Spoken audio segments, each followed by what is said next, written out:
සුබ දවසක් ඔයාලට. මම අද ඔයාලට කියලා දෙන්න යන්නේ බබාලට ගෙදරදීම සීරියල් හදාගන්න විදිය. මේක මාස 6 ඉඳන් ඕනම බබෙකුට දෙන්න පුළුවන්. බබාලට විතර නෙමෙයි වැඩිහිටිය අපිටත් කන්න පුළුවන්. අපිට මේකට ඕන වෙනවා සුදු කැකුළු හාල් මේස හැඳි දෙකක්. දේශීය සුවඳල් වගේ හාල් වර්ගයක් ගන්න තියෙනවා නම් තවත් හොඳයි. රතු කව්පි, සුදු කව්පි, කඩල, මුං ඇට, සොයා බෝංචි මේස හැඳි දෙක ගානේ ගන්න. මේවා හොඳට හොදලා වේලලා ගන්න. මම අද බබාට විතරක් හදන නිසා මේ සැඳි දෙක ගානේ ගත්තේ. නැත්නම් ඔයාලට මේකේ ප්‍රමාණය වැඩි කරලා ගන්න පුළුවන්. කබලක් ලිපේ තියලා ඒකට මේ ධාන්‍ය වර්ග ටික දාලා සුවඳෙනකන් බැද ගන්න. යන්තම් සුවඳෙනකොට හාල් ටික ඊට පස්සේ දාන්න ඕන. හාලුයි ධාන්‍ය වර්ගය එකට දාන්න එපා. මොකද හාල් ටික ඉක්මනට බැදෙන නිසා.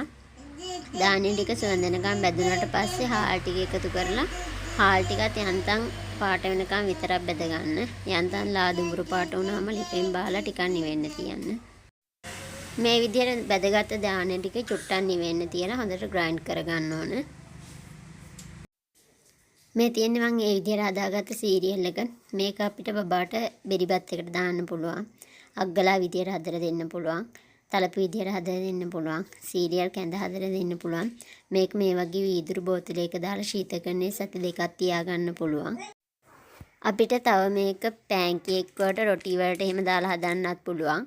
යෝගට් එකට කලවම් කරලා කවන්නත් පුළුවන්. ඉතින් මගේ වීඩියෝ එක හොඳයි කියලා හිතෙනවා නම් ලයික් කරන්න, කමෙන්ට් කරන්න, යාළුවන්ටත් බලන්න ෂෙයා කරන්න. මාව තාම සබ්ස්ක්‍රයිබ් කරන්නේ නැත්නම් සබ්ස්ක්‍රයිබ් කරන්න. ඔයාලට ගොඩාක් ස්තුතියි.